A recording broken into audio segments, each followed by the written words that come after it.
Rec League podcast. Tell your friends, tell your neighbors, tell your family, tell your haters. Available on Spotify, Google Podcasts, Radio Public, Breaker, and Stitcher. At Rec League Podcast on Facebook, YouTube, and Instagram. At Rec League Pod on Twitter. Episode 13 coming soon. Yo, whether you watching this from Facebook, Twitter, click the link in my Instagram or YouTube itself. What up, world? So, I recently finished season 2 of The Punisher, the most recent series in the Marvel Netflix cinematic thing, whatever they doing, television universe.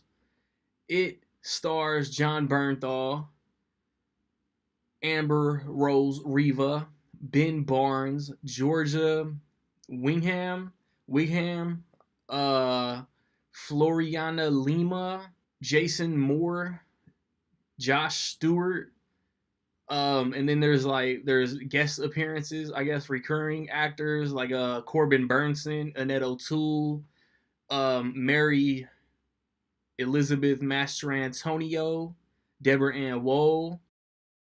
It's 6 months after the first season, and Frank Castle is trying to live a normal life, but he got that quality. You know what I'm saying? He was a Marine. He was in the military. He defends those who can't defend themselves, and he gets caught up in some mess, and come to find out, New York, the outcome of season 1 isn't finished with him. So it all just comes into this whirlwind that he's trying to protect this young girl. He's trying to take care of some unfinished business. Madani is in the mix. Curtis is in the mix. And it is a really dope season. I don't this is another case of I hope that y'all don't let the opinion of the average of all the reviews on Rotten Tomatoes deter y'all,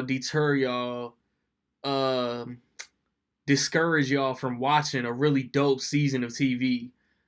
Like Jon Bernthal is the best Punisher we've ever had on screen. Dolph Lundgren, Thomas Jane, Ray Stevenson, no disrespect at all, but Jon Bernthal is the best Frank Castle that has ever been. He plays this role with so much fire, so much rage, and with a little bit of like dark humor sprinkled in, man. Like I love Jon Bernthal's portrayal of Frank Castle. And it's like he don't even like own the name The Punisher. Like there's a couple times that's not my name. I didn't make that up. Bro. I don't remember the lines, like, but you're The Punisher. I didn't make up that name, kid.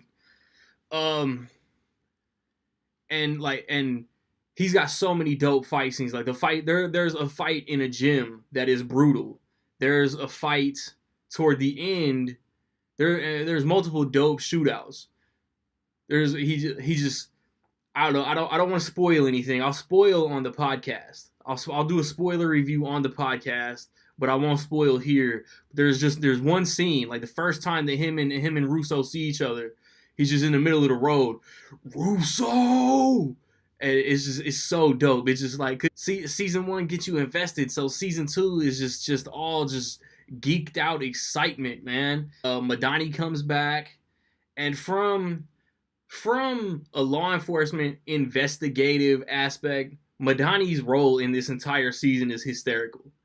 But she's also a dope character. Like she is dealing with the outcome of season 1 too. I don't know. You got John Pilgrim and you got Billy Russo, and I don't know who to call the main antagonist because it's like they're like annoying bugs on the reel. They'll pop up, give the good guys a headache, and then they'll go away, and then that's when the other one pops up. Like John Pilgrim he's like a reformed like white supremacist neo-Nazi, kind of just like a soldier of destruction. He takes orders and carries out the orders, and I don't really know. Like he's not the worst villain in his chain of command, if you know what I mean. You got who's the cop? Who's the cop that's been in Daredevil and season 1 of The Punisher? He's popped in and out of most of these TV shows. The actor is Royce Johnson, and I can't think of his character's name, but it's like he's good. Like he knows the law and he knows what needs to be enforced, but he also knows who the good guys really are.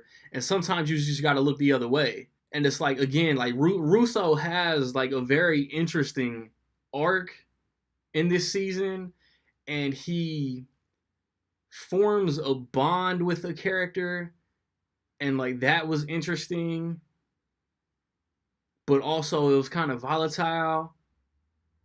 And then at the end, like, you knew where the true colors were by the last episode for those characters.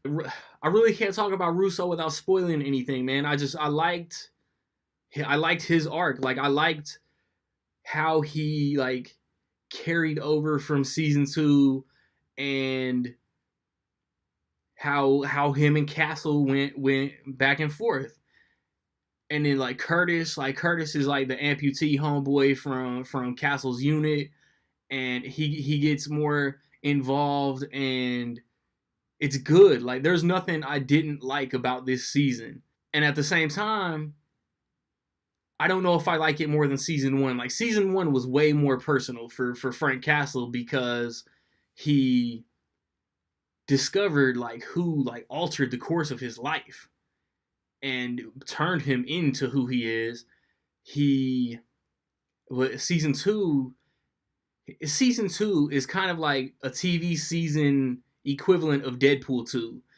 Instead of just being this agent of chaos, at the end of the day for the greater good, though, he becomes like this surrogate father figure protecting this young girl, Georgia Wigham, who she does what she has to do to get by. She gives a good performance too. But sometimes she's in the way. Sometimes she brings unnecessary action, for lack of a better term. But she's a dope character. The one thing I'll give The Punisher season 2 over Daredevil 3, Iron Fist 2, Luke Cage 2, it didn't end on a cliffhanger. Even Jessica Jones 2, it didn't end on a cliffhanger. So if The Punisher gets canceled, so when The Punisher gets canceled, it sucks ass. But it's not like we're waiting like, oh, well, season 3 was teasing this. You know, they left us expecting this. Because in Iron Fist, Danny channeled his chi to like shoot chi bullets or whatever. Luke Cage is running Harlem's Paradise. And Trish is getting her powers now, but we're gonna get Jessica Jones season 3. That's probably gonna be the last ever Marvel season on Netflix, and I hate it. Like, if you're on Twitter and follow Heroic Hollywood, then you know as soon as this season of Punisher dropped, it was all these like clickbait articles. Click on this link and visit our site so we can get views on our site. That the Punisher producers have these ideas for season 3, and my before after for the Punisher cancellation is the 20th of February. I expect, because the 20th is my birthday, I expect to wake up on the 20th, Netflix officially cancels the Punisher. Obviously I hope not, but I've hoped none of these shows get canceled, and they all have. Like, we all know it's coming. But there's also reports that Hulu wants to like pick up all the shows or something. And I actually think Netflix would sell the contracts to each of these shows, because it's all about money at the end of the day. If Hulu or Disney steps up and is like, look, we want to keep these characters alive in some way, shape, or form. Here's a truckload of money. Netflix, here you go. The performances were dope. The carryover from season 1 was real dope. Like, my only internal debate with this is I just don't know if I like it more than season 1. I was entertained throughout. I was never bored. Any reviewers bashing Jon Bernthal's performance as Frank Castle are drunk or watched something completely different, because 13 episodes and I was entertained thoroughly, man.